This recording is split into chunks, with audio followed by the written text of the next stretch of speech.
All right. I think we are. Are we live? Yeah. Okay, we're live. All right. Hey, everyone. Happy New Year. Happy New Year. Welcome. Thank you for joining me in this session. And before we start, I just want to say Happy New Year. And I want to say that I wish every one of you a happy and healthy, joyous New Year. And for this year, I wish you all great health, great happiness, happy, healthy family, success, prosperity, finding and following your bliss, and everything you desire. Everything you desire. So that's my Happy New Year wish for everyone here. And let's see. We'll start the session by saying, as I always do, I'm honored to be here with you in this time of sensitivity and uncertainty. And I look forward to sharing time with you in our shared sacred space together today. Today, our 42nd session of what was going to be the sort of temporary series to lend support in the time of the pandemic. And now we're in our 42nd session. So here we are. So the things we'll do today in our time together in sacred space, let me just make sure the live is working. Okay, seems like everything's working. Is that we'll set sacred space as we do every week. Then we'll talk about our overall topic for the week. And the topic this week will be the dance between spirit and soul. The dance between spirit and soul. And I'll talk more about what I mean by the dance interplay and what we generally mean when we talk about spirit versus soul as two distinct archetypes and aspects, different aspects of our own inner selves. So we'll have that story that Gary has chosen. And we'll have our discussion, we'll have our exercise, and then after that, we'll close sacred space. All right, so let's get started. So I'll go ahead and start by setting sacred space. And to do that, I will go ahead and say that what we would like to do here this week in the space of one or a couple of hours here is to make a space that is devoid of fear, threat, and control. In order for us to be able to open to higher guidance from within our own inner selves, however we define that, however we're comfortable sort of thinking about that and feeling that. So it could be our intuition, it could be from a deity we worship in our religion, it could be like a muse or sort of just inspiration from even an ancestor, a grandmother, a grandfather, or someone you take as a role model in your life. Okay, so that we can open ourselves and be vulnerable to that higher guidance from within our own selves. A safe sanctuary space for us all to relax and surrender with no danger or threat, so that in this space we can partake of the nourishment, the emotional nourishment, and the spiritual nourishment that comes from being in sacred space together as a group. And in opening sacred space today, I will propose, as I do every week, that we all follow the 4 principles of proceeding in sacred space. Number 1 is confidentiality. So when we do these sessions in person, it's been a while, but when we do these sessions in person around the world, it's confidentiality, standard Vegas rules. What's said in sacred space, what happens in sacred space stays in sacred space. Now here online, we're streaming, the stream is public, the replay will be public. So the way we do confidentiality here is via anonymization. So if you would like to be anonymous, you don't have to be anonymous. You would come into the Crowdcast stream, you would register, and then you would go into the edit profile feature, and then just edit your profile, change your username to Mickey Mouse, Harry Potter, what have you. And then come back and you can continue to chat, ask questions, And you don't have to chat or ask questions. But if you would like to be anonymous, you can be. And that's how you do it. Principle number 2 is no threat or controlling, no fixing, no tough love. Right? So even if it's well-intentioned, there is no intervening. There is no, I'm going to cure you. Here, you better do this. I'm going to help you. There's a time and place for that. But this is not that time or that place, because when we try to fix through tough love, well-intentioned firmness or intervention, that's fine. There's nothing wrong with that. But because we're exercising the muscles of control and fear and threat when we have interventions or trying to sort of fix somebody else, because it's fear, threat, and control, it is of the provenance of the profane. And there's nothing wrong with the profane, but here in the sacred, we're explicitly not doing that. So no fear, threat, controlling, no fixing, no tough love. We are here to hold space for each other, to be however we actually find ourselves in the moment. And if we change and we're all over the place, then we hold space for that. If we're afraid, we hold space for that. If we're anxious, we hold space for that. If we're happy and relaxed, we hold space for that. And however we are, we may also feel something about how we are. So if we're afraid and we're like, well, I should be afraid, that's okay. That's fine. If we're afraid and we feel like super incompetent and weak because we're afraid, we don't try to buck you up. We just hold space for you. We're just here, not judging you, yay or nay, either way. There's no stock price that goes up or down. We're here with you, however you are, right? Win, lose, or draw. So that's number 2. Number 3 is a corollary to the above, which is no commerce. So because we're in sacred space, nothing may be sold or recommended. I can't sell you anything. Gary can't sell you anything. Please don't sell stuff to each other in the chat. And that includes things that are not given or recommended for money. So even if you're recommending someone else's book, even if you would like to chat and say, oh, Artie has this great program, you should try. We don't do that here. And it's not so much the exchange of money that's the issue. It's the recommendation, it's the selling, and it's the suggestion. Because when I suggest something, even though it's for your own good, and even if it's free and I don't gain anything from it, there's still an implied threat, which is you have this problem. Let's say you want to grow hair, and I'm like, you can drink this hair tonic and it will give you this lovely mane of hair. And even though that's a well-meaning recommendation and it's free and everything, there's still an implied threat, because if you're thinking to yourself, well, if I don't try what he's saying, then maybe I'll miss out. So we don't do any of that. We are here for your energy, not for the things you bring. We are here for what you are, not for what you do or provide. For you, not for your function or value add. Right? There's no value add. And the 4th is that there's no expectation of participation. It's a corollary to the above. So there's no pressure to do anything. You can chat, not chat. You can ask questions, not ask questions. You can recommend and send the link to your friends. You cannot do that. You can come and go as you please. If you need to leave early, you don't need to apologize, or you need to just come and go. And also, if you are just kind of listening half-heartedly, and you're folding the laundry or driving in your car, that's totally okay too. There's no pressure to do anything, because the nourishment in sacred space comes from the held space and our collective presence and attention, from what you are, not from what you do or provide. So we're all here holding this space, and you can all come and go as you please. It's safe, and you just come for nourishment. When you're done with the buffet, and if you're done early, you can leave. And if you realize, oh, I forgot to eat, try the bread, the freshly baked bread, you can come back in and try that and then leave. So we're in this held sacred space together, this like energetic sort of feast of nourishment. And the beauty of this is that, when we all come together here, all of us together will tend to amplify that, right? I mean, we create this like potluck of just good feeling and loveliness that like is way more than any one of us could ever like consume, certainly in one sitting.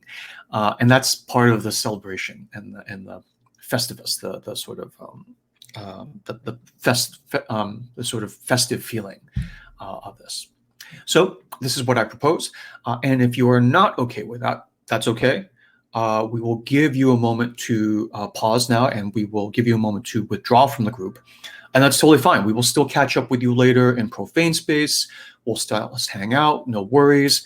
In other words, there's no fear, threat, or control to make you come to sacred space in the first place. Oh, you should come to this thing. It's really great. And it's like, we don't do that. And there's no fear, threat, or control for you to stay. But we are about to sort of enter into this sacred space that I'm describing here. And if you're not okay with that, we're going to pause right now and give you a moment to make your selection, however you would like, and anything's fine.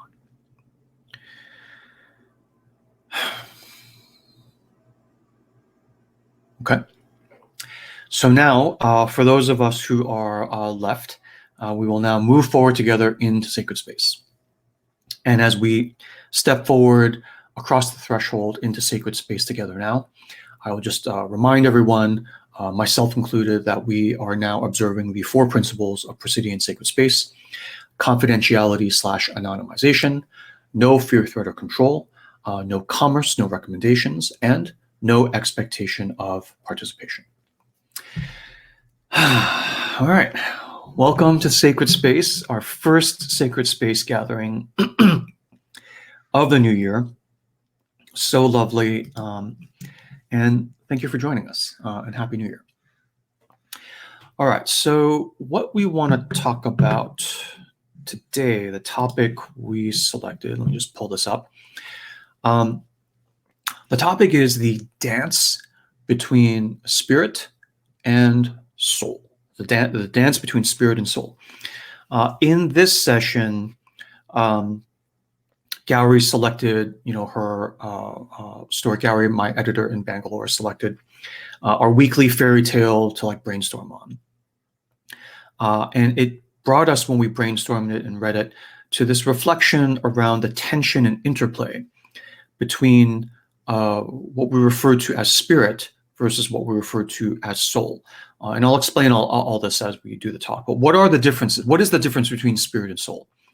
And how are each of them sometimes in opposition, but always in the long run, and in sort of larger picture of circumambulation, always part of a larger harmony and a circumambulating whole self within us, and then sort of in the larger sort of world outside.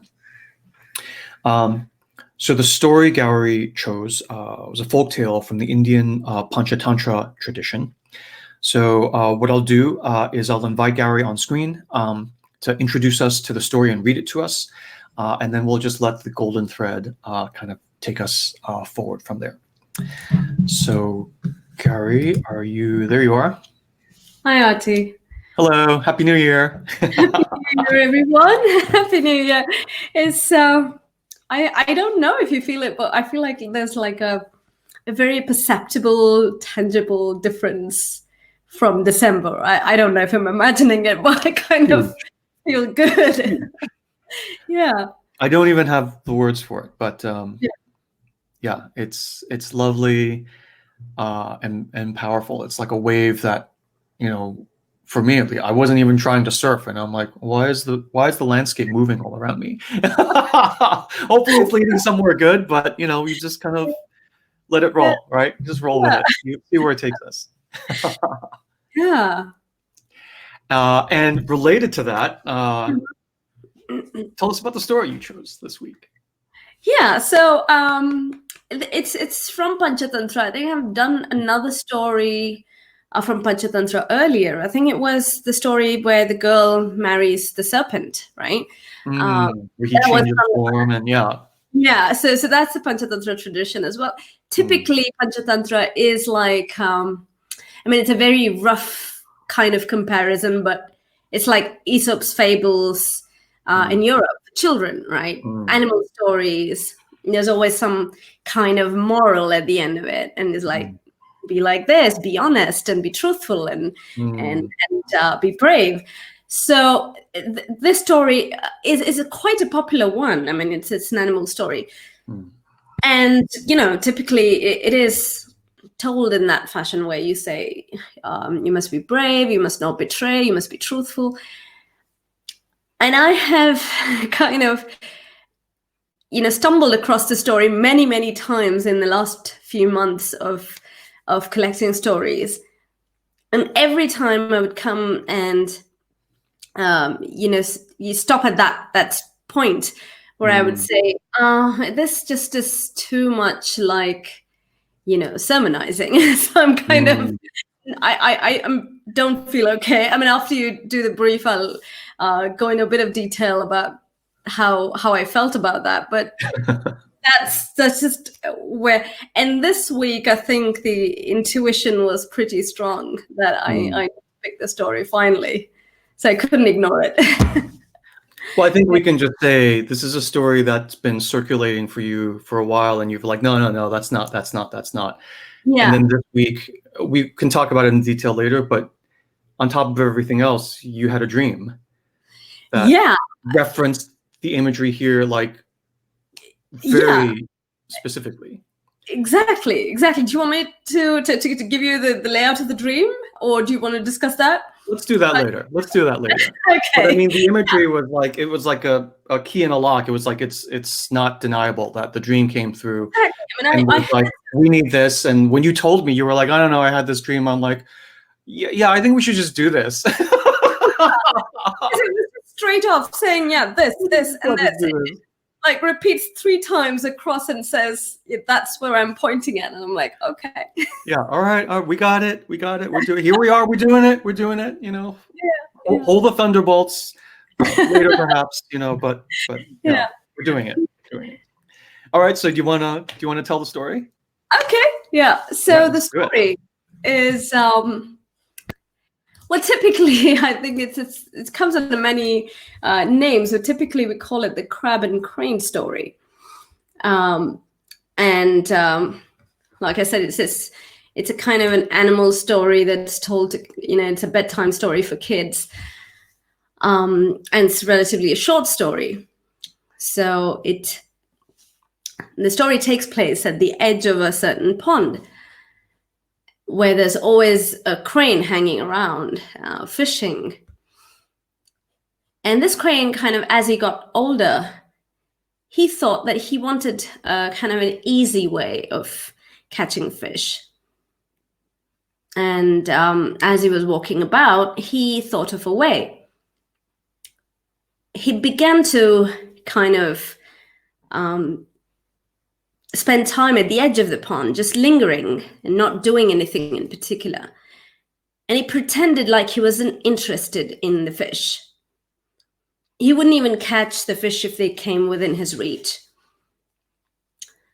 Now, there was a crab in the pond, kind of noticed what was going on, and he came close to the edge and said, "Uncle, are you okay? Because you seem to be like not yourself. You're neglecting your usual meals, and you don't seem to want to fish even for amusement.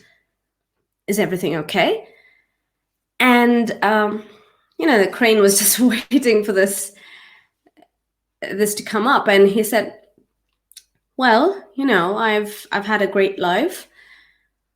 I've kept myself nourished with all the fish in this pond, and I spend my time, I've had a pleasant life, but I've just learned that there's a great disaster coming upon this pond, and it will certainly cut my life short, but I feel depressed about the entire disaster itself."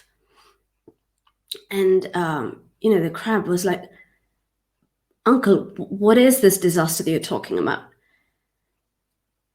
And the crane went, "Oh, I was just standing by, the edge, and I overheard some fishermen talking. And they were passing by, and they said, 'Oh, look, this is quite a big pond, and it looks like it's full of fish.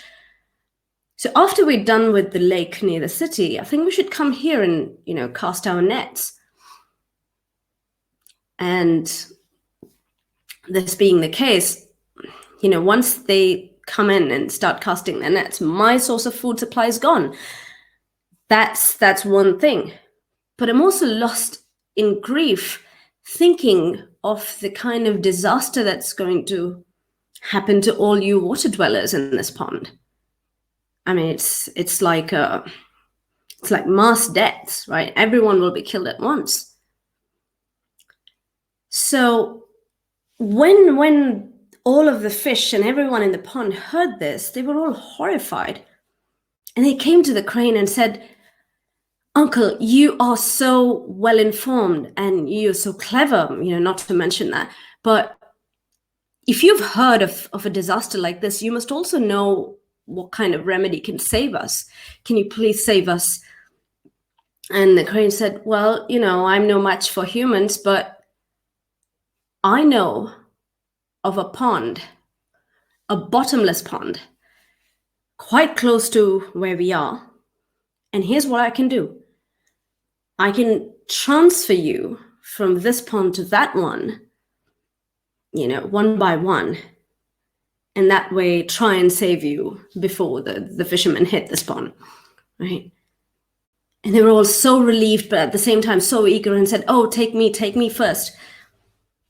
And this old crane thought to himself, okay, so they've bought the story, so now I have them in my power, and I can be comfortable for the rest of my life. And he would pick a few fish together at one point, and then carry them from the pond, fly over, and take them to like a desolate place on a slab of rock, and he would eat them there. And this was easy. So day after day, he kept making these trips. He kept eating fish. And when he went back, he'd keep telling the remaining fish about all this new bottomless pond that he had rescued all the other fish into and how they were happy. So he kept giving them stories. And one day, the crab came up to him because he was afraid of the fishermen as well. He said, "Well, you've saved so many fish. Would you save me as well? Would you take me to this new pond?" And the crane thought, well, I've been eating fish every day. It would be nice to have a different sort of variety in my diet. I'd like to taste this crab. So he agreed, and he picked up the crab and started flying. And when the crab looked down, he noticed that there was no water body anywhere. And he started to worry.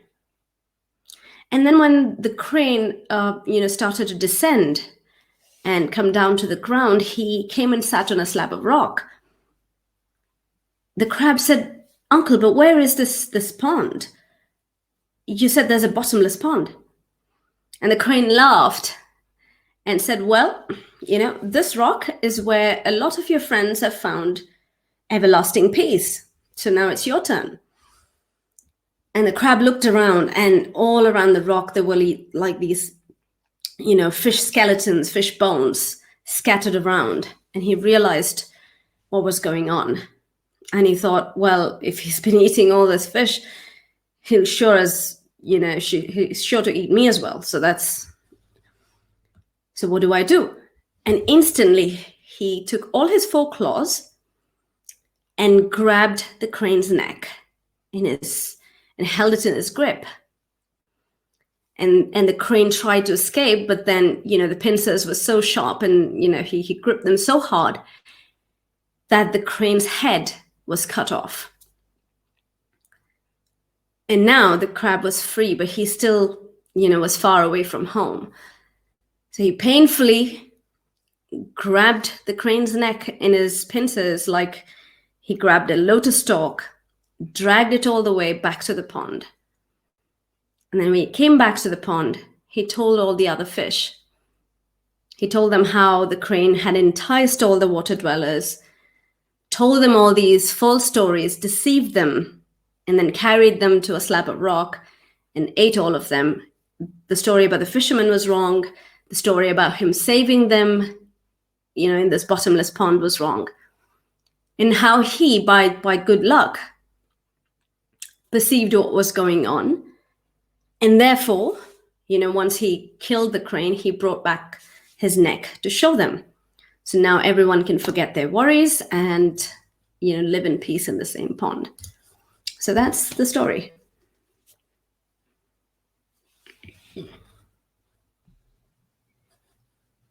Yay. Thank you.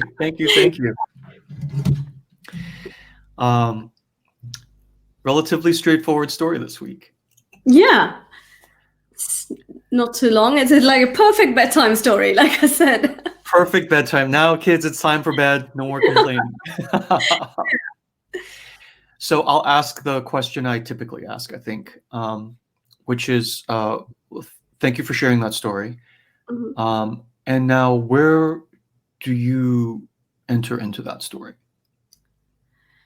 Well, like I said, it's kept coming up. I don't know why. I mean, in fact, I think one of the first sessions where I wanted to pick a story, I came across this story, and I remembered, hearing the story as a child. And I had this intuition that I had to pick this up, but I stopped and I put it to the side. And then every time it came back, I just pushed it away. And the discomfort for me was that. And how long ago was that? And this was a few months ago, about 3 months ago, I think. Yeah. And the discomfort in this story for me that came up every time was that, we've discussed in the past that a crane is a symbol of the spirit, right? Creatures of the spirit realm. And crane is a very sacred bird in many, many old traditions. So in some traditions, it's a symbol of loyalty. Some traditions, it's a symbol of divinity and, spiritual messengers. So all of those so I've always held that symbol with a kind of reverence and kind of awe.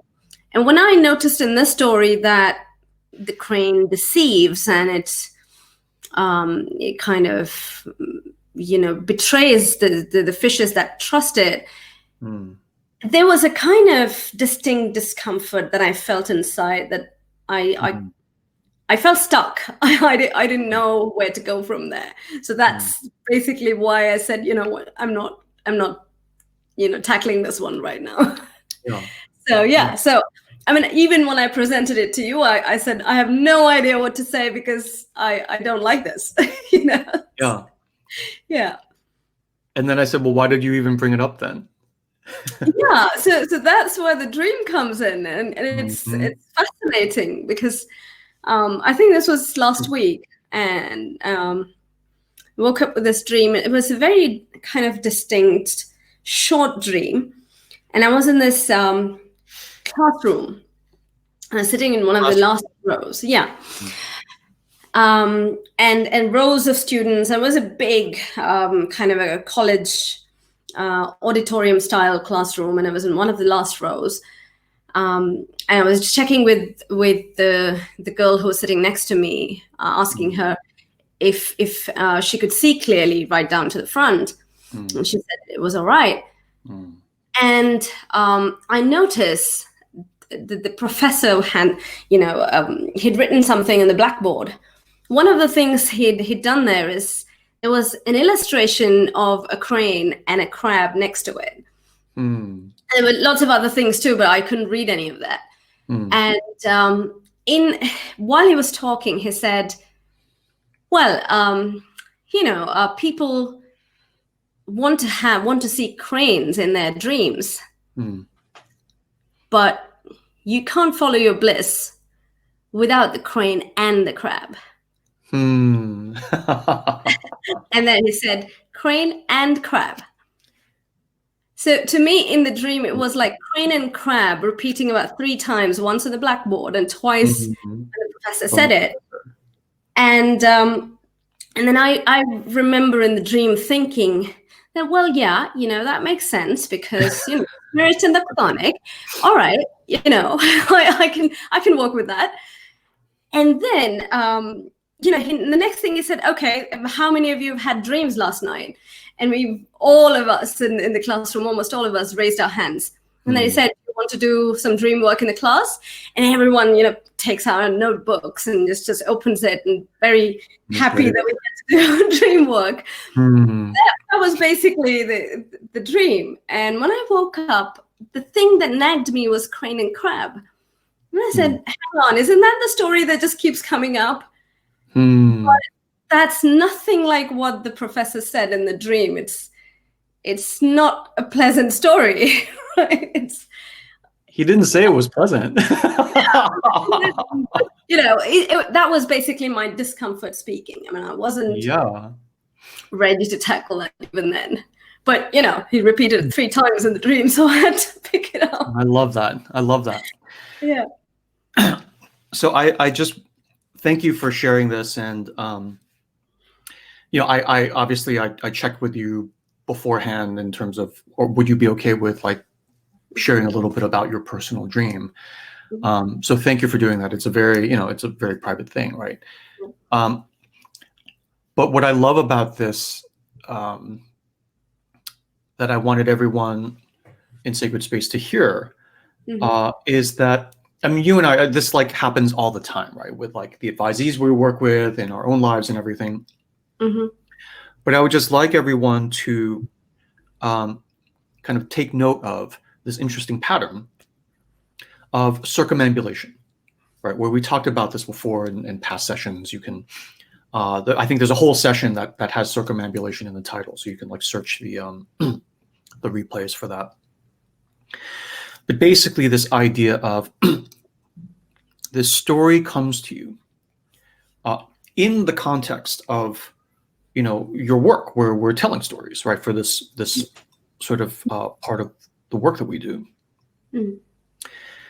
And you keep pushing it away. You're like, it's too profane, it's too allegorical, it's not right. And I just don't like it. I just don't like it. You keep pushing it away. And all right, then, all this stuff happens. The story flow continues rolling. It keeps trying to sort of poke its nose back get itself into the flow. So this story is trying to inject itself into the flow of your life and narrative. And then because of what you do, it's trying to inject itself into my life and narrative, and then our life and narrative as, all the nerds, right, who come to this like Sacred Space session every week. So the story is trying to nose its way in, and you keep like sort of just pushing it off. And then finally, this past week, you got a little bit of flu, you were a little sick, right? So you were down. And what happens is when you lose sleep, when you, get a bit of flu, or sort of you're like up at 2 a.m. and you're like, why am I even up? And you're like groggy. That's when your guard is down, and yet you're still lucid. And that's when the dream can kind of like, hit you. Oh, you're not working. So this dream comes in, and it's very clear. It's not a dream fragment.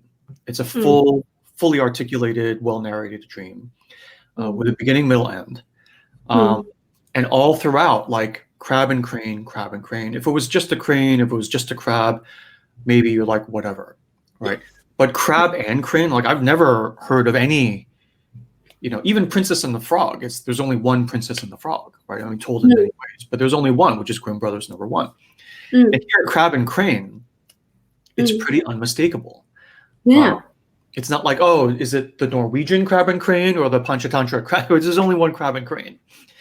So when a dream comes to you like this, it's, the mythopoetic, someone was asking about like synchronicity and everything. It happens in our real life all the time. And it is the sort of, bully, Cartesian versus like, not versus mythopoetic, science-y, everything has to have a reason versus like, there's all kinds of things where we have no friggin' clue why they happen.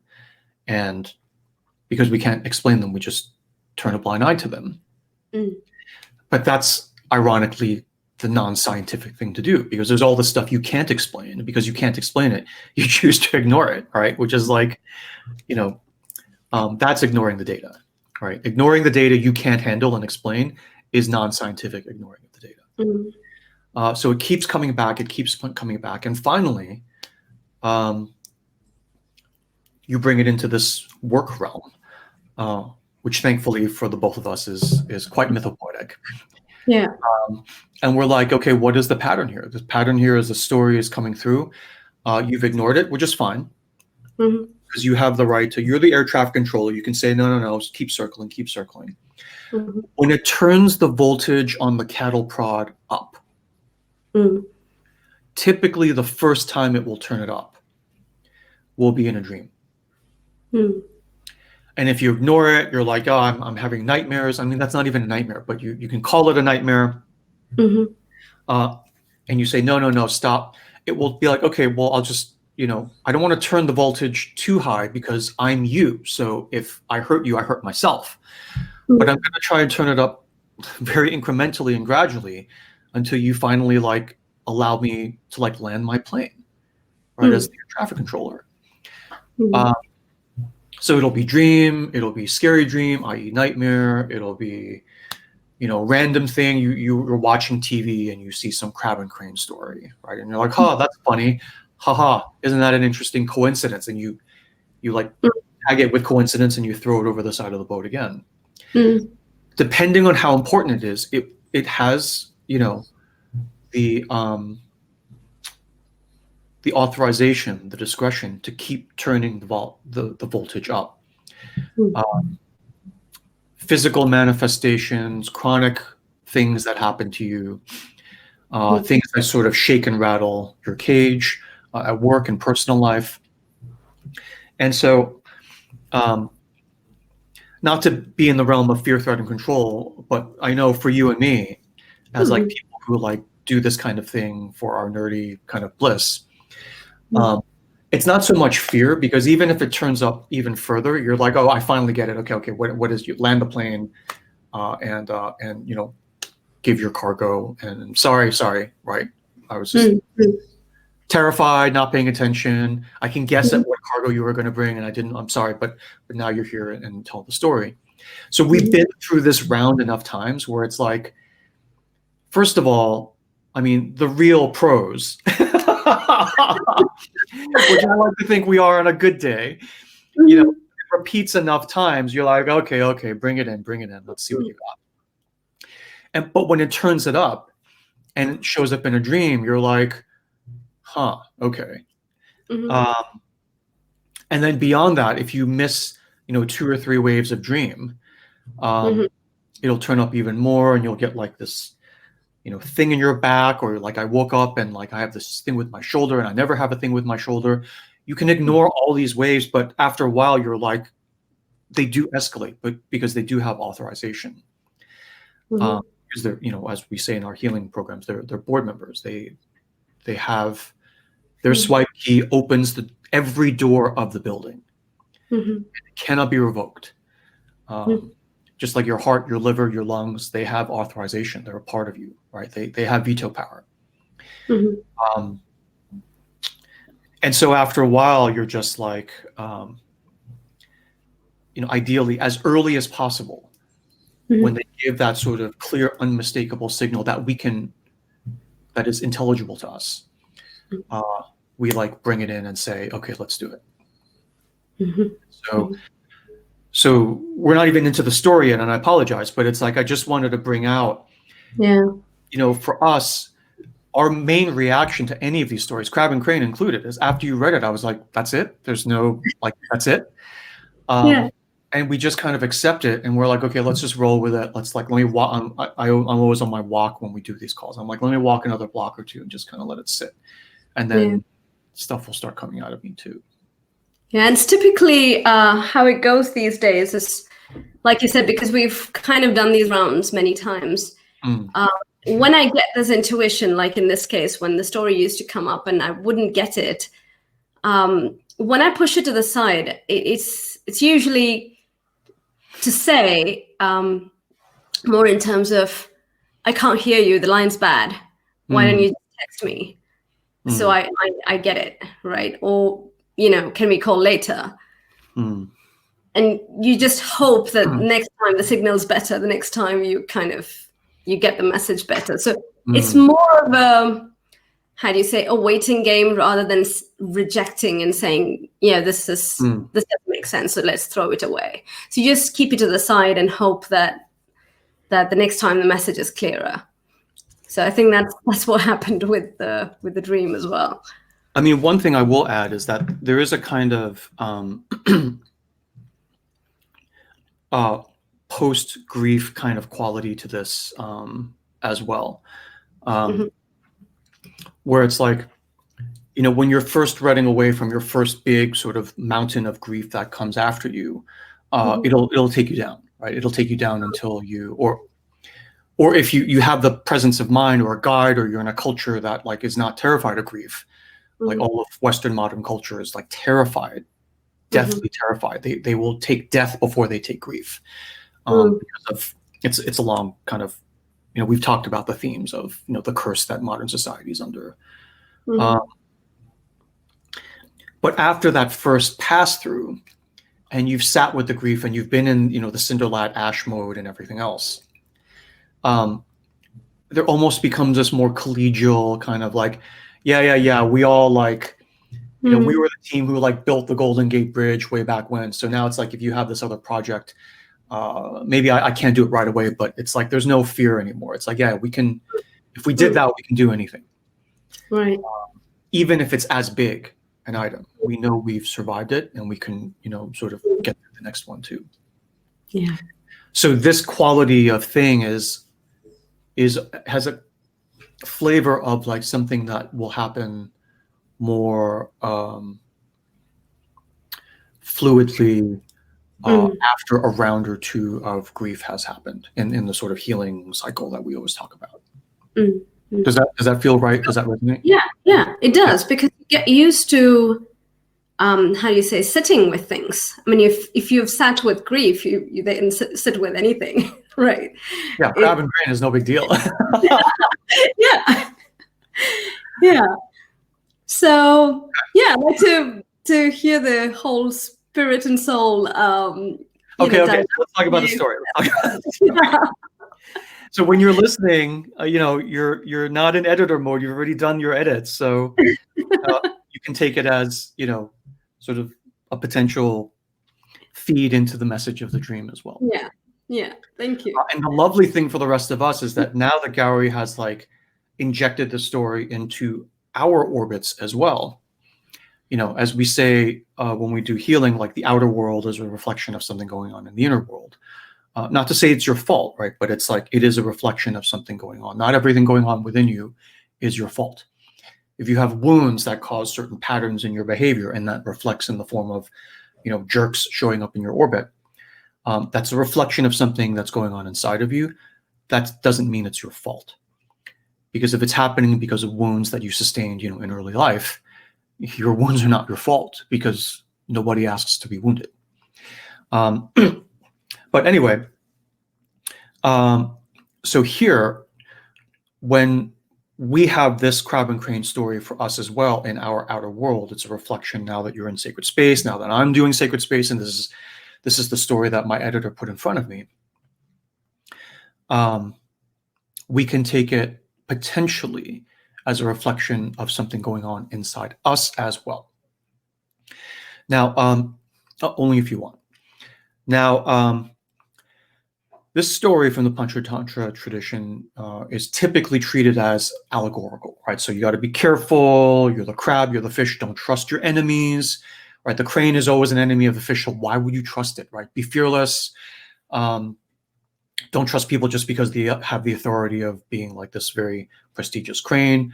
And all that's fine. It's fine to read a story allegorically. But here, when we do like mythopoetic, healing, dream stuff, sacred space stuff, we tend to read the story mythopoetically, which means we read it as we would read a dream. And the way you read a dream is to regard every major actor in the story as a symbol of a different part of your own inner self. So all the actors and features of the story are a part of you, but different parts of you. So in this story, the crane is a part of you, the fish are a part of you, the crab is a part of you. And we can really go fancy and talk about the pond versus like the non-existent bottomless pond, but I don't know if we'll have time for all that. And the way you read the story as a sort of MRI of what's going on inside you is you hit the play button on the video, you kind of see what the action of the story is, who's doing what to whom, and then you get the message from there. Okay, you look at the interaction and the physics of the story. No judgment of good or bad, because it's not allegorical, saying you should be more like the crane, you should be more like the crab. You are the crane, you are the crab. Right? It's, if I told you an allegorical story about my lungs versus the liver, I could say, well, you should be more like the lungs and not like the liver. It's like, if I'm not the liver at all, then I'll die, because it'll mean I have no liver. Right? The liver is a valid part of the equation as well. So the key is not to judge necessarily, but to notice the interplay, to hold in sacred space. This is why we tell these stories in sacred space, to hold space for the unfolding of the interplay of the different parts within the story, as a reflection of holding space for the interplay of different parts within us. And so the goal of healing, right, in my mind, is to better understand these conflicts within you in order to attempt, again, only if you want, a path of reconciliation within you. Right? In other words, the war within you is not, to me, a question of good versus evil or light versus dark. Whoever wins, you as a whole lose, because some part of you gets stuffed down, some valid part of you gets stuffed down. So the ideal is not self-conquest. The ideal is reconciliation, right? Not so. Let's say it's like, oh, I have all this fear about the future, or whatever. The goal is not to conquer the fear and brute force your way forward. The fear has wisdom as well. I mean, you could be brute forcing your way into a horrible direction. So the goal is not to conquer fear, but to understand where the fear comes from and then to reconcile with it. So anyway, with this story, let me just check and make sure all my feeds are working. Okay, so with this story, the crane and birds in general typically are symbols of the spirit. The air realm is the spirit realm, the realm of the abstract, not just the spiritual, but also the conceptual and the intellectual, which will be important in a moment. So in mythological traditions, when you go fishing, which is what the crane does, the crane is kind of a kingfisher, right? Kind of figure. The things that come out of the depths of the water, lake, river, sea, are symbols of insight, right? Water in dreams is a symbol of like the unexplored emotional depths of your own inner self. And when you're in grief, you sit and you fish. Or when you're about to undergo a transformation, a whale will come up, swallow you like Jonah and the whale in the Bible, pull you down 3 days, you'll, like Christ in the tomb, 3 days, you'll be transformed, and the whale will come back up and spit you back out onto the shore, and you will be transformed as before you were the one who was chosen by God to be the prophet, and you said, no, I'm going to get killed, I don't want to do that. And after you come up 3 days in the belly of the beast, in the belly of the whale, you come up and you're like, all right, I'm ready to roll. Let's do this. Okay. In the story of the Fisher King, the Middle Christian Celtic story, Fisher King from the Arthurian mythic cycle, the salmon, right, the fish, is a symbol of insight. Even in Catholicism, which takes from this Christian tradition, the Pope's hat, right, is this long thing with a little notch on the top. It's called a mitre, and the hat is a salmon, right? That's why it has the notch on the top. And salmon is a symbol of insight. Christ, I will make you fishers of men, etc., etc. So the whole symbol of fishing in the story is the nourishment, taking of the nourishment of insight, the spiritual nourishment, the emotional nourishment of this insight. A crane is the spiritual part of yourself at the edge of the pond, at the edge of the ocean pond of the unexplored depths of the self. Okay. And traditionally, the way to gain insight is you go fishing. In the Fisher King story, there's a king who has this wound, basically of castration, this like horrible wound. And castration, when you see it as a wound, is a symbol of the wound of cutting off of your generativity. Right. So when the Fisher King is castrated, he cannot take the queen, his wife, and they cannot procreate. They cannot be fruitful and multiply, right? And this is, again, the king is within you and the queen is within you. Your own inner masculine, inner feminine cannot come together and be fruitful and multiply. This doesn't mean necessarily biological children. It could be your bliss, following your path in life, productivity, creativity, generativity in general in your life, right? That life force can't spring forward. And so what the only thing the Fisher King can do to even briefly alleviate the pain of this agonizing wound, which is like throbbing and painful all his life, is he has his bearers like carry him on a litter, put him into a boat. They row him out into the middle of the moat around his castle, and he puts a line in and he fishes. And it's the act of fishing that gives him some temporary passing relief. That's why they call him a Fisher King. Why is this such a big feature? It's because it's a symbol of you, typically in a period of grief and pain, where you have this wound from early life. Okay, it's agonizing. It seems unhealable. And in the interim, while you're waiting for like the magic of the story to unfold and the grail to come in and sort of heal you, you fish. You let go, you surrender, you open yourself by putting a line in the water. And whatever you pull up, you don't get to pick what you catch when you fish, right? Whatever you pull up, you take as insight. And you know, in many of these traditions, when you are fishing or when you are sort of in a fairy tale around a body of water, you know, what that water is tears, right? It's the tears of grief, right? The ocean, the salinity of the ocean matches human tears exactly. When you look at the ocean, you know, from a certain lens, you're looking at an ocean of tears.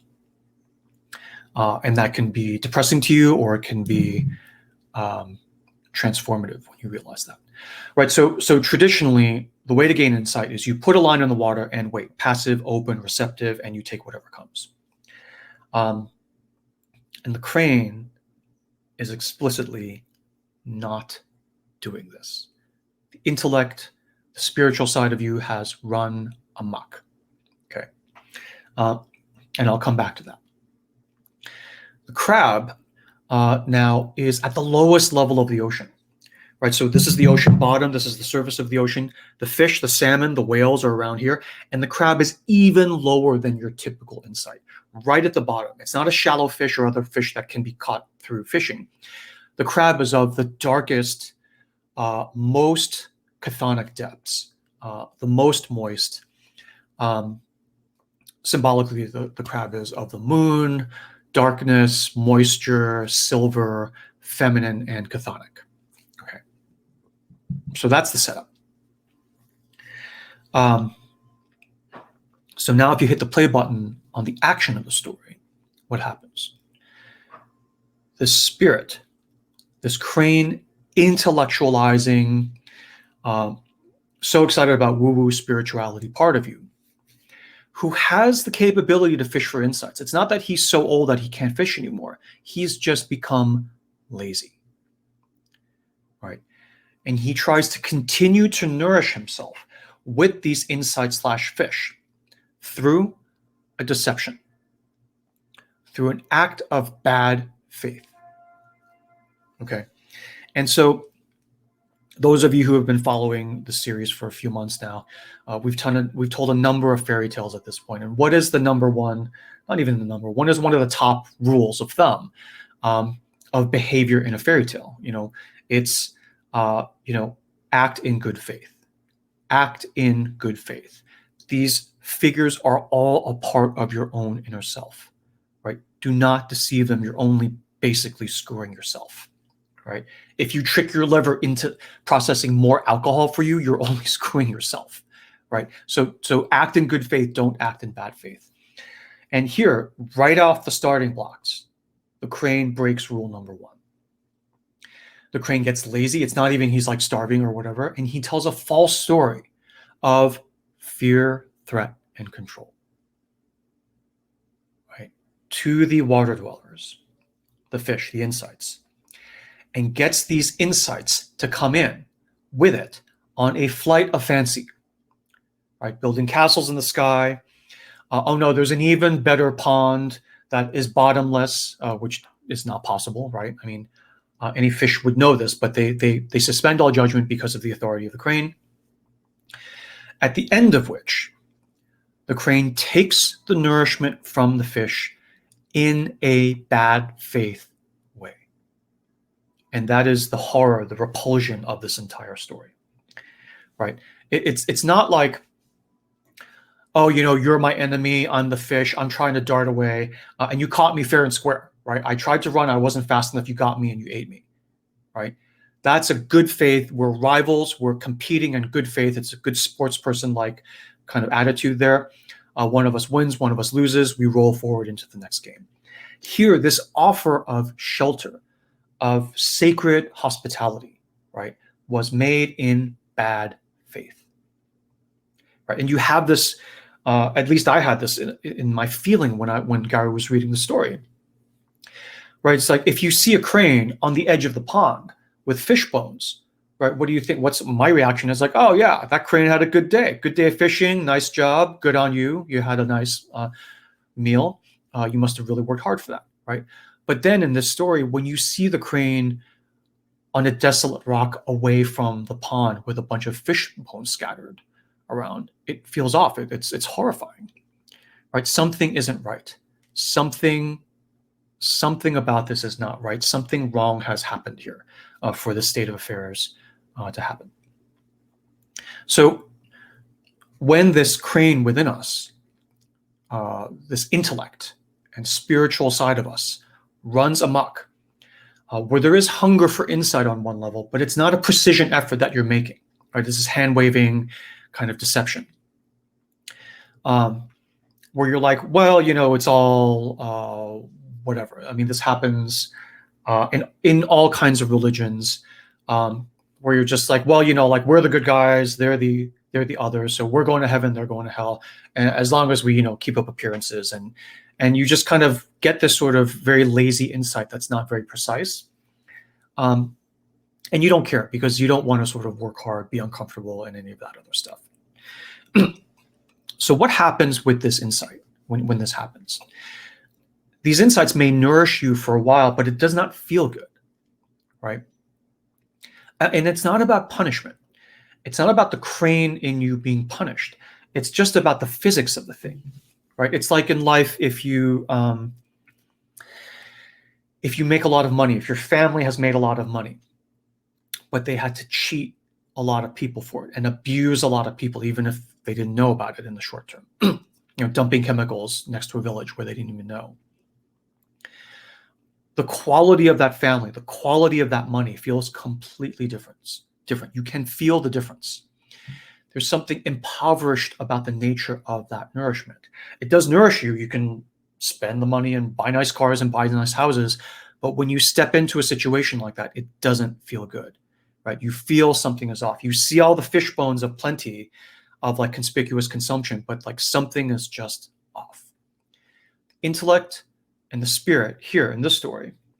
So what does the story tell us in terms of the diorama of the physics? The intellect and the spirit lies and deceives, right? The mind can lie and deceive, and when lazy or pushed up against the wall, it will lie and deceive because it can. Why can the mind lie and deceive? Because it uses lofty, but even not lofty, symbolic language and concepts. If I say this is a pen, right? I'm describing this with a word, pen. And then if I say, if I take that same label and hold it up to something else and I say pen, right? That's a lie. That is a deception. But the only way I was able to do that was because I'm using language, right? I can take the label, put it on something that it's not, and try to pass it off. So the intellect can surmise and assume another lake, a bottomless lake, even though it doesn't exist. You can throw words around and make it feel real, even though it doesn't exist. Now, the interesting thing here is when the intellect runs amok and does this, if we just read the action of the story, all hell does not break loose. It's an atrocity, but it's a kind of manageable atrocity, right? It's not like the crane commits genocide and eats all the fish with this trick. It eats as much as it can in any given sitting. And it doesn't like denude the entire lake of all the fish like the actual humans might with their nets and everything. So it's a lazy, bad faith approach. It gives it imperfect nourishment. But, it's kind of manageable. It's kind of manageable. The sky does not fall, right? But what it does tell us is that eventually it is bound to go too far. Eventually the intellect goes too far. And here the way it goes too far is with the crab. It tries to take on an insight, i.e. the crab, that unlike the fish is way deeper, is too deep for the crane, and the crane is not ready. Precisely, ironically, because it has been taking lazy nourishment all this time. Because you are lazy and you come up with some like fancy thing where it's like, oh, I'll just use this app and it'll take care of all my spiritual stuff, right? You end up getting lazy about a lot of things, right? You start intellectualizing your way through spiritual development, through personal development. Oh, I've read all the books and tried all the techniques. I've been doing therapy for like 15 years. I've tried ayahuasca, right? So I've done everything. I know everything. So what's the big deal? Why not do LSD as well? And then you do it and you have like a really bad trip, right? You assume you know a lot of things because you read so many self-help books in this example, right? But when you get back down to the soul level, it's a completely different story. What was described and what is so are often two different things. Like, this may or may not be a pen. This may or may not be a pen, right? You need to go in, investigate, and find out what's actually going on with it. So anyway, this frog, this crab, to me is a kind of frog from the Frog King story that we always tell. The frog being the exiled part of you that lives at the bottom of the well. Here it's at the bottom of the lake. And when this crab/frog comes up, it brings up a deep hidden part of you, right? With insight and the physics of the reality within you that cannot be hand-waved through. Okay. And I'll pause the action there and to say a little bit something about this. So one way we distinguish between the crane and the crab kind of figure here is we say that spirit is up, lofty, intellectual. The spirit can go back in time 3,000 years to see like how the ancient, Hindus and like, Zen priests in like China and Japan used to do it. It could go forward and sort of daydream about like, colonizing Mars and doing all this other stuff, right? So the spirit is up, lofty, intellectual. The soul is down. The soul is down. It is embodied. It is rooted in the mud at the bottom of the pond and can move only as fast as your body can move because it is only in the present moment. Soul does not go into the future. Soul does not go into the past, right? And because the soul is this archetype of embodiment, it is in the present moment, and it also doesn't lie because the soul doesn't speak, it feels, right? It feels. We say, soul food, soul music. We don't say that was a really soulful mathematical proof of, Fermat's last theorem, right? When it's very intellectual, it's categorically no longer soulful. So the soul, symbolized by the crab, first of all, is the one who first comes and draws the lie out of the spirit. The soul is the one, the crab is the one in the beginning who says, "Uncle, are you unwell?" with a genuine concern for the spirit, right? And the spirit, instead of going down with the soul, right, and says, well, truth be told, I'm feeling kind of old and lazy, and I'm worried I'm not going to be able to catch fish. And I don't know.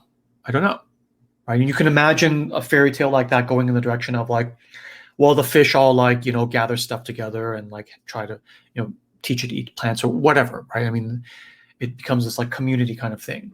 But the spirit in this case does not deal fairly with the crab. The spirit deceives because it is lazy. And just in your mind, not consulting your body, you've already decided what you're going to do. I already understand everything. I need fish. I'm just going to get more fish. And I don't care how I get it. I'm just going to get more. And I don't want to work hard for it. So intellectual insights of the crane are fine for a while. Then after a while, you hit something you can't swallow and you can't handle. Right? By the way, as the crane, you could have avoided the crab and just stuck to the fish. Right? You could have a field day just eating fish all day long till you die of old age. But when you go too far, you naturally hit a point where you circumambulate downwards all the way.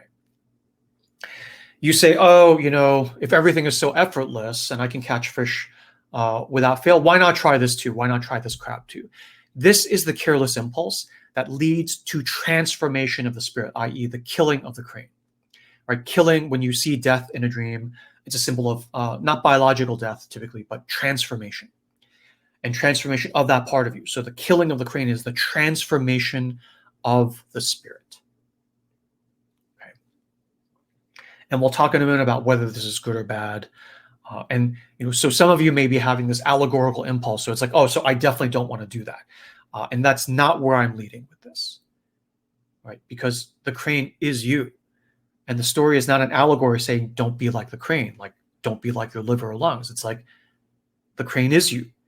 And this is a diorama of what this crane part of you will sometimes do.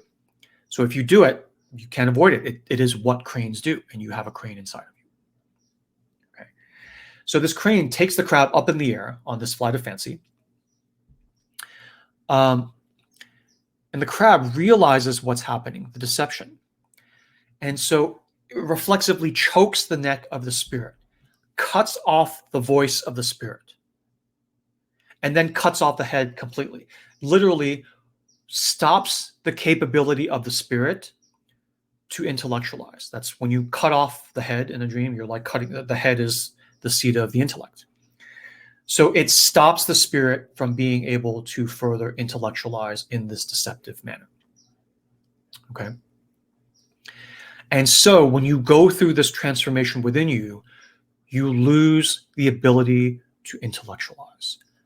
Not as a punishing action, right? This is not about punishing the crane, but as a defensive reaction to the overstepping of intellect. And the thing that holds the spirit in balance is the soul, the part of you that cannot lie. When the part of you that lies and is lying encounters the part of you that cannot lie, right? And spirit and soul collide. This story is telling us the soul wins. Right? The only way the spirit can continue to seem like they're winning is to avoid the soul as much as possible. But sooner or later, right? I mean, if you were able to avoid your soul for like your entire 120-year life cycle, that would, arguably be fate worse than death, right? I wouldn't wish that on anyone. So eventually you will come back to soul. And when spirit hits soul, the soul is the sort of clarifier because the soul can't lie. There's no choice, right? It's like when we talk about embodiment and we say one of the fastest, easiest ways to embody is to slow down.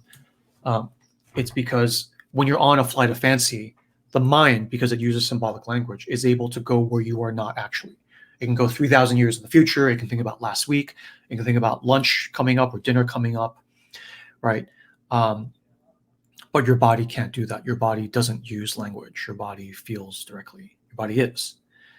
And so when you try to move them back into alignment, the only way to do that is for the mind to slow down, right? Not because it's like better or more spiritual for you to slow down. It's simply the physics. The body can't speed up. So if you want them aligned, the mind has to slow down. And so here in the story, the final extraordinary move here of the crab is that the crab is consistent to the action of the soul. It brings back the embodied truth of the deception by carrying the neck of the crane like a lotus stalk, blatant kind of shameless sort of Buddhist image, right? Carrying the lotus stalk back to the people to enlighten everyone. Not shameless in a bad way. It's just like this big neon sign, right? And the soul, right, cannot lie, right? And it speaks, and when it speaks with proof. It doesn't say, I killed the crane. It says, here is the crane's head, and here's what happened. Because if the crab / soul were like the spirit, it might be like, look at all this stuff. I mean, if the fish are so dumb, I'm going to go back, and they're going to be like, what happened? And I can tell this whole story about like, oh, something terrible happened in the other pond. The fishermen even killed the crane. Now they're coming for you. You better bow down to me as king because I'm the only one who knows where it is. And the fish now come with me one by one in my claws. He could run the same scam as the crane did, right? And what the story tells us here, because it's an archetypal story, it basically shows you a state of affairs that is so like any dream. Right? It's not telling you to do this or that. The profane world can take the dream and turn it into like sort of this thing to wag its finger at you. But in the sacred, it's just showing you what it is, right? And the crab, extraordinarily, right, does not do that. He does not pick up the scam and continue it from the crane because he's not spirit, he's soul. He doesn't do it because it's not his nature. That's not what the soul does, okay? Now, crab and crane. Who's the good guy? Who's the bad guy? And the answer, of course, is neither. They are both a part of you. Right? The point of the story is not to say be like the crab or be like the crane, but be more careful, don't get caught. Right? That's not the point. For me, that's not the point of the story. Right? Paired with Gary's dream, it is pretty explicit. It is, if you want to go after your bliss, you need crane and crab. Not just the crane, you need crane and crab. Right? You need intellect and spirit and embodiment and soul. You need both. You can't have one without the other. So that's kind of the sort of high level takeaway. And this then is kind of a diorama of the action that happens within you. It's not a should, it just happens, right? Like when we say an acorn, falls, it gets orphaned by the tree, falls, gets like filled with the water of insight to exploding, and then it bursts, it breaks open, the acorn dies, it's like tragic, and we do have grief for the acorn because we miss the acorn, we're not getting the acorn back. And then it sprouts up into this huge oak. We're not saying you should be more like the acorn or you should be more like the oak. We're saying this is a diorama of what is happening within you, right? It just happens. The intellect gets lazy and deceives the other parts of you, right? It just happens. The other parts of you, gullible as they are, go along. The overall balance is not a disaster. You can, when you take a job that you don't want to take because you've talked yourself into it, when you marry someone that you really didn't want to marry or realize it wasn't the right person for you, but you talked yourself into it because of whatever intellectualization, okay? The overall balance is not a disaster. You can carry on for decades just fine, right? And it's not a question of good or bad. It just happens. This is how the life cycle happens.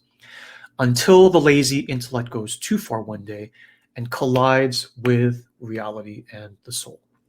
Then it is killed and transformed, decapitated, it loses its ability.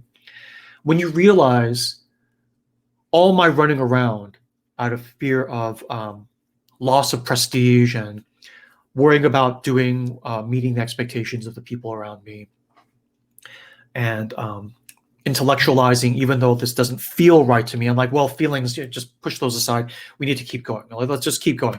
And you brute force your way through things. At a certain part in life, hopefully, you get to the point where you're like, that whole approach of intellectualizing the bejesus out of everything and being terrified of feeling and not feeling, or even when I say, embodiment's a good thing, and I continue to intellectualize embodiment, hopefully you get to a point where you realize with this shock, that approach has not served me well. And your mind becomes a blank. The crane gets decapitated, right? This realization of the cost and the wages of the actual cost of this lazy intellect is brought home by the soul which knows the truth and then finally sort of, speaks out. This is the part of you, for those of you who have done the healing program, this is the lost board member, the deepest at the bottom of the pond, the frog within you. As long as you leave him alone, you can delude yourself with any antics for a couple of decades or more. But when you finally say, I've done all this self-help for 30 years, aren't I done? I should be able to do this well. What's wrong? I don't understand. I'm doing all this. I'm eating all these fish and it doesn't nourish me. I feel awful inside, even though I should be glad that I'm surrounded with all this material comfort, right? That's when you finally meet the crab. You step out of the safe zone of your bubble and the power of your intellect is cut off, not as punishment for your deception, because you're only deceiving yourself, so that you don't need to punish yourself, but as transformation. Now, the alternative, if you replay the story, would be the crane to just get too old and just die without being able to catch any more fish, which is how it would normally happen. When something within you goes out of use, it falls off naturally. When the crane within you of like following the prestige path of life and doing what everyone else tells you to do doesn't work anymore, it naturally falls away and you're like, well, what else do I do? Right? If you have fear and gripping, you'll be like, no, I don't want him. He can't die. I have to hang on to this crane way of life. And the way I'll hang on to it is I'll come up with this kind of cunning deception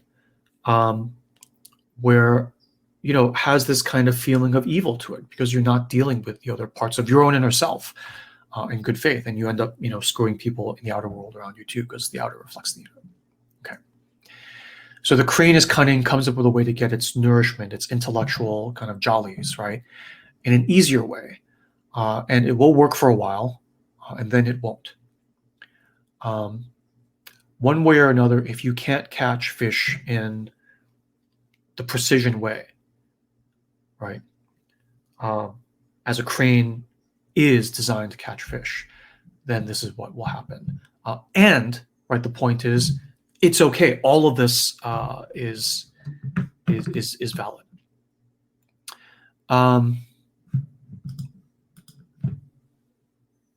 Let me see here. I think that's all the notes I want to go through right now. Gary, do you want to come back up and share any additional thoughts you may be having? You're on mute. Yeah. Hi. I was, a couple of points that came to me is one of the things when you mentioned about the crane, adopting this kind of method to get lazy insights, and that not being such a bad thing. It just happens, right? It happens to everyone.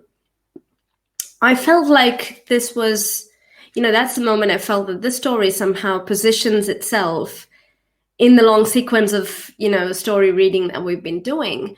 It positions itself after the Devil's Bridge story in a way where we discussed in the Devil's Bridge, I'll put up a link in a while, is how we kind of stall and postpone, kind of going down into the depths, going down into grief with all the intellectualizing and cleverness. We try to trick the depth. We try to avoid that whole confrontation with grief. Which is okay, and we said that this is okay. We do this because we just don't have time at that moment, or something else is bothering us. And eventually, kind of may or may not happen, but it's just part of circumambulation. Mm. And I felt like the story just goes just that one bit beyond the Devil's Bridge story and tells us, okay, when the time does come for that confrontation, this is typically what might happen. It might happen in this whole crab and crane way, where the crab will just, pinch the crane's neck with its pincers and say, okay, I'm done with you talking too much, right? And note that the crab doesn't get suspicious. The crab is like, well, I want to get to the bottomless pond too. Yeah. Like the crab is taken in by the crane as well, because the crab doesn't expect the crane, or frankly anyone, to deal falsely with anyone, because we're all part of this pond. Yeah. And the devil kind of didn't expect to be tricked, right? He said, okay, give me this thing. We have a deal. And he thought the deal will come through the way he wanted it to come through. So kind of that's the feeling I got, that the story is trying to tell us that you go so far with cleverness, and beyond a point, this is what happens. And I expect, in real life with experiences, it's just a matter of, like you say, you just hit a point where, you accidentally hit a crab instead of a fish. And the thing that you've been doing all your life has been working all along fine, but suddenly it just doesn't work. And it's not even like predestined or premeditated, or it's not all part of a grand destiny. I'm not sure if it is, but to me, the physics feels like it just happens, and it's part of the larger circumambulation as well. And so, and you don't need to answer this, but when you think back to a message like from the dream, if you want to follow the bliss, you need crane and crab, and crab. How do you absorb that? What does that mean? So I felt like, the message particularly was in a sense where the professor said, everyone wants to see cranes. I think everyone was meant for me, particularly. Me too. In a sense of, spirit and ideas and, the abstract beauty of those ideas. You'd like to catch all those fancy, lovely intellectual concepts and go, wow, I have this great insight now, which is all great. But then, and you've been talking about embodiment for the last so many weeks now. We've been discussing embodiment in one way or the other. And it's been, for me particularly, and I've struggled with embodiment for quite a while. And that really felt like something I needed to kind of work on. But then, I'm lazy. So I'd be like, okay, I want to delegate this. Who's willing to take it up? So I just tell myself, this is what I'd like to do, but then I don't know how I'm going to go about it. So I felt like that was the message being absorbed, that the crane and crab, the embodiment part, the going down into my own self, somewhere inside my gut, within, and feeling everything in the body, and trying to push these, and push not in a forceful way, but just to kind of absorb the abstract ideas in a way that I feel them in my body and I can manifest them with my body, and not just have them in the head all the time. I felt like if I had to manifest my bliss, I've got to make them happen with my hands, with my body. It's not just about thinking them in my head. So that's how it came to me, and I know personally it's been a big struggle, thinking in the head all the time, living in the head all the time, and I think I've told you this before as well. The embodiment it's not been so much as a challenge that, it's something that I've just kept ignoring for a long time. So there comes a time when it says, okay, this needs attention on top of your inbox, highlighted message. It just goes on. Yeah. I mean, what's fascinating about this, thank you so much for sharing that. What's fascinating about this is that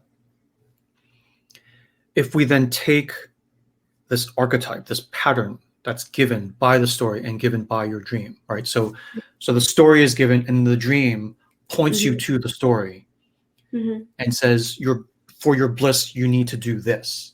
Right? This is how it's going to happen. Almost as like, for your bliss, this is how it's going to happen. And if you're not okay with that, then you need to say something now. Because what is implied, because, I mean, for me, if I had a dream that said, crane and crab, right? I would be like, oh, crane and crab, okay. And intellectually, I would be like, so I need to embrace the spiritual part of me and to embrace the body part of me and kumbaya, and I need to do all of these things, and I need to be more mindful about, like, remember to be in my body, and maybe I should go hiking more and all of this other stuff. It's fine. There's nothing wrong with that. But if you actually go a step further in dealing with in good faith, you're like, oh, okay, crane and crab. Let me look at the story and see what is the deal with crane and crab. And crane and crab are not friends. Yeah. Right? They are not friends. Crane deceives crab and everyone else. Like, crane is just a bastard. Right? And crab, and not because he's like, he thinks he's Hitler or whatever. He's just lazy. It's like what they call, what they refer to as, like, the sort of tedium, the sort of drollness of, like, true evil. It's just like, you just do it mindlessly, and it's like absolutely evil, right? Yeah. And it's a part of you. You can't get rid of it, right? And then it tries to sort of do the same thing to crab, and crab, like, instinctively, automatically doesn't stop him, doesn't bring him to justice. He cuts his head off. Right? And when you cut the head, the intellect, off of the thing that is already the symbol of spirit and concept and intellectualization, you're like you're transforming its essence. Right? You're transforming its essence. And so, that can't be pleasant. Yeah. Right? That can't be pleasant. And if you're like me, right, where I pride myself on, like, the sort of creative interestingness of my intellect. If you say you're going to transform, I'm going to in this next phase to really do my bliss, I need to transform my intellect to the point where I can't even intellectualize anymore. That's not just like, oh, that would be an interesting, like, I need to have courage and go through that. I'd be like, hell no, I don't want that. And it's like almost a catastrophic, I can make it melodramatic and say it could be this catastrophic, like, loss of identity for me, because this is what I cling to. And so if you read that and it was like crane and crab, and you look at crane and crab and you're like, ugh. And you're like, no wonder I've been avoiding this. Yeah. Right? You would be perfectly reasonable and justified. And, you wouldn't want to do it. And I wouldn't blame you. Yeah. I wouldn't blame you. But the intellect has a way of, like, continuing to push anyway. Yeah. And this is a kind of an example of, how I've struggled with the whole intellect versus embodiment thing is, typically I love, flora, gardens and flowers and, pretty beautiful things and, natural things and all of those. And the way they come to my mind in ways of ideas it's just 100 million things I could do with those ideas, right? But as long as they are in my head. They're all very pretty, great ideas, and I love all of it. I love the idea of gardening, and I love the idea of farming, all those things.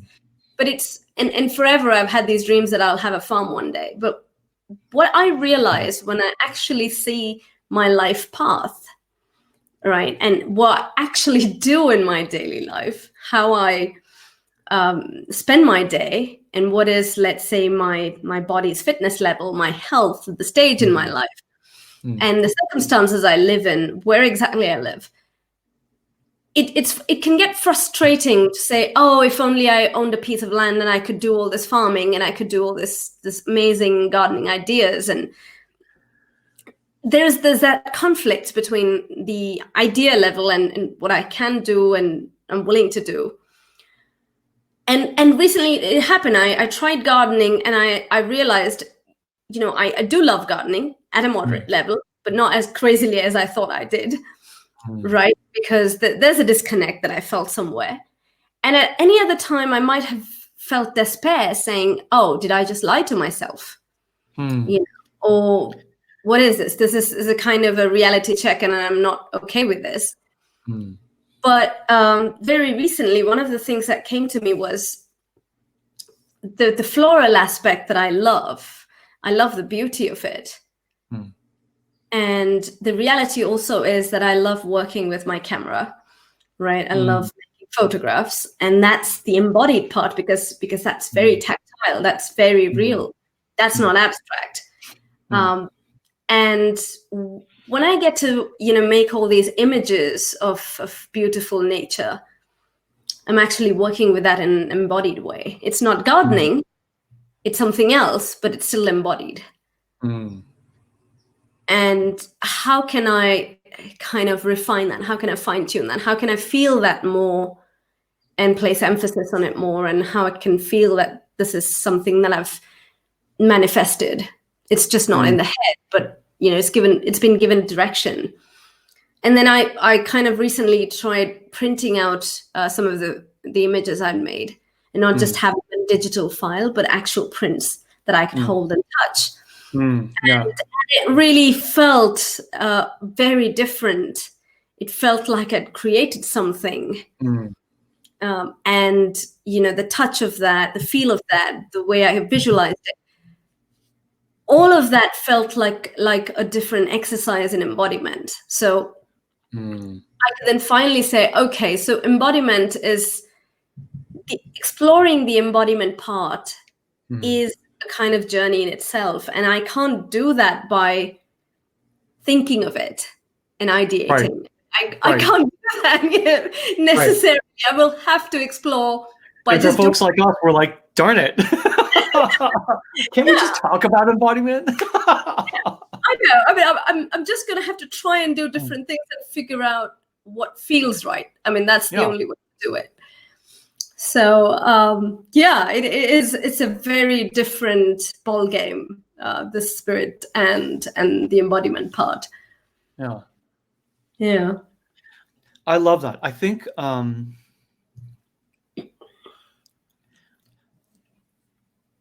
there's one part of what you said where you're like, well, I know I should be doing this. I should figure out how to be more embodied, et cetera, et cetera. And my sort of visceral reaction to that,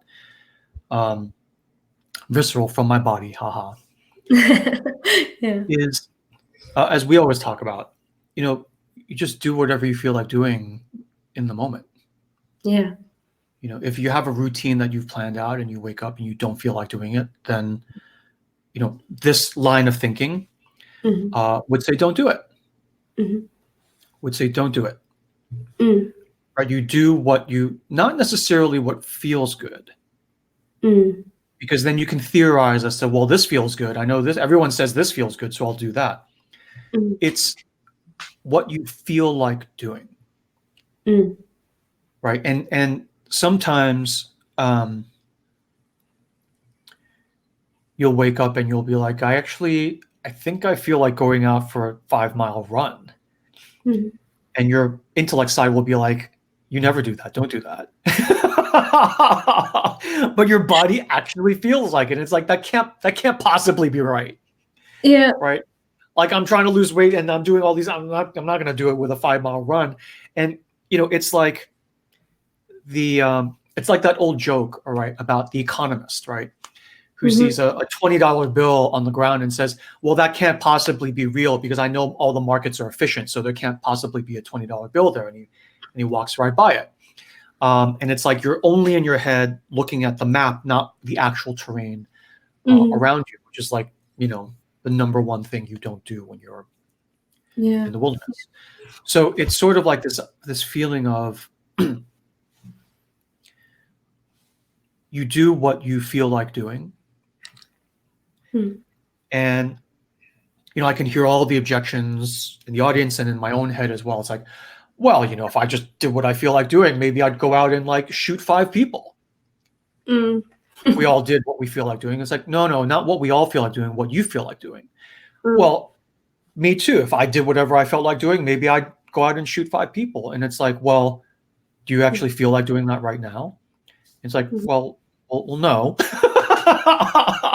It's like, okay, what do you feel like doing now?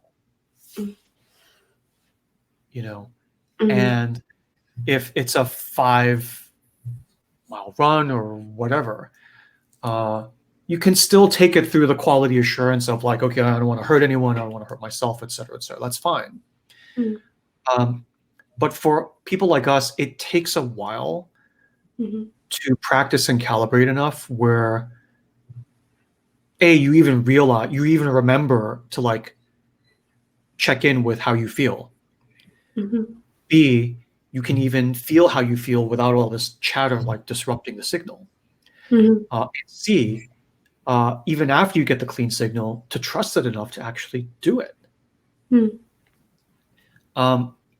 that's just hard. That's hard for people who have, not just for those of us who like live in our heads, but who have been like very validated and very celebrated and very rewarded by the world around us, or living for the fruits of when we have been living in our heads. Where we get all these free fish all day long. And it is this. There was another note I had on the story, which was, you could argue that if the crane had been, deceptive and yet a little bit wise, he would have known to like stay away from the crab, right? Stay just in the thing you're doing. Don't go outside the boxes, and you can make it all the way till you die. And that to me would be an even greater disaster than what actually happened. Right? Because then you're in this zombie job that you don't like, that you've talked yourself into doing, and you stay within the line so that you continue on the conveyor belt until you die. And if that is your bliss, then hooray, that's great. If it's not your bliss, it's a freaking disaster. Right? You hope for, what I'm saying is, at a larger mythopoetic level, you hope for the acorn to fall out of the basket and into the ground where it soaks up water and explodes. Because that's how you get the oak. Right? You hope one day you're like, I can't do this job anymore. And you like, varying degrees of severity of like blowing everything up and going out. And then you hit the crab and it takes you down. Right? It's not, in my mind, a thing to be avoided. If you try to avoid it, no one would blame you. But if you actually succeeded in avoiding it, it would be an utter disaster in my mind. Yeah. Right? Because it would not just be screwing the crab and the fish, it would be screwing the crane as well. You don't want to be the crane who gets away with screwing over the fish. And, families who like make a ton of money in really nasty ways, like just energetically nasty, firearms and just, I don't want to judge, right? But it's like money that is made poorly will tend to put you and your entire family, even below you, future progeny, under a kind of curse, because it strips you of your sense of blessing. right? This is why it's not the fault of money, right? But it's like rich people who have made money in this way often end up being like very, very angry, right? They're very tight, very clenched. They're not generous. They're not empathetic. And not just with others, but even with themselves internally. And this story is a kind of physics of why that can sometimes be. If the crane got away with it, it would be a disaster for the crane. And these families are like all smiles and glamour, and behind closed doors, it's like World War III. Within even the individual person, him or herself, it's like World War III.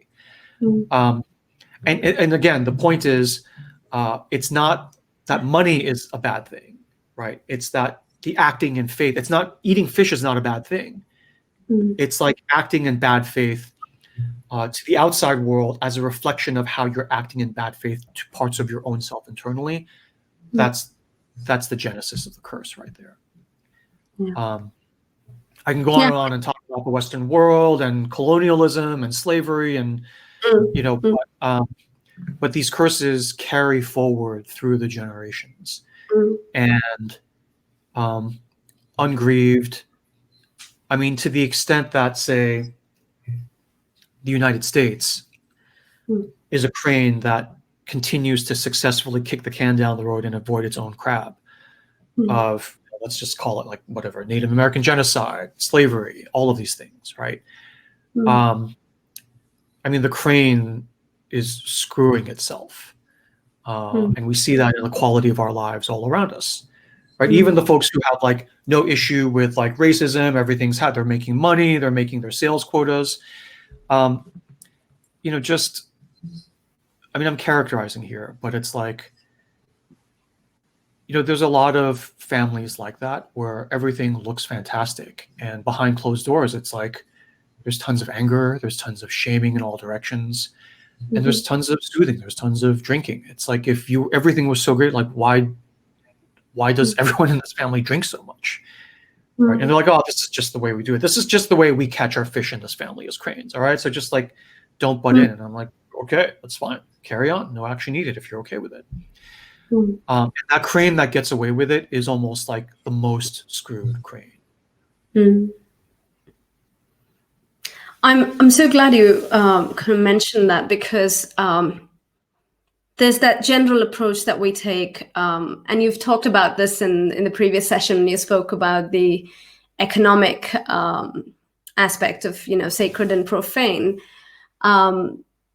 Is that money is a life force, and money is what it is. It can do what it can do, but it's the way we approach the whole thing and how we treat money is what makes all the difference.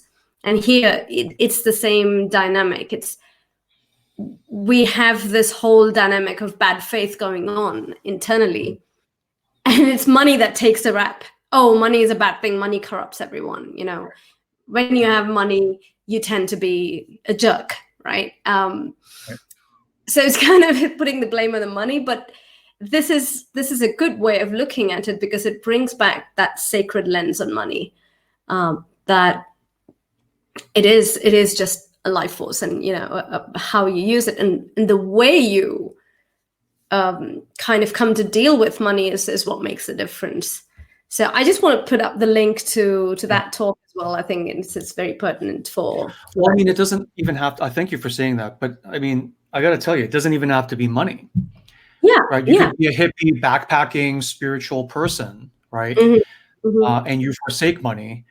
Anything where there is this archetype of the crane within you, lazy and like basically trying to sort of not do things with effort and precision. It's like you can go off, do all these spiritual retreats, do ayahuasca, do LSD, do all these like sort of, have these incredible Kundalini experiences, and you come back and you can't stop telling everyone and writing blog posts about like what incredible peak experiences you've had, and you're still kind of an asshole. And the point is, that's okay. Yeah. Right? The point is, that's how it happens. Yeah. Right. And the only danger here is that you almost never go too far. You stay within the lines, and you get held in within those bands of like, Mhm. I don't know if mediocrity is the right word, but it's like, I don't even know what the right word is. It's when you break out in a good way or in a really, really ugly and painful way, that the flow can continue flowing and the wheel can continue turning and circumambulation continues happening. Yeah. So that's fantastic. So do you have an exercise that we can try? Yeah, I had just a quick thought. Should we do that now? What time is it? Yeah, we've got 15 minutes. Okay, we should do that now. Okay, so for the exercise, the thought here was, so again, principle 4 of sacred space, no expectation of participation. You don't have to do the exercise.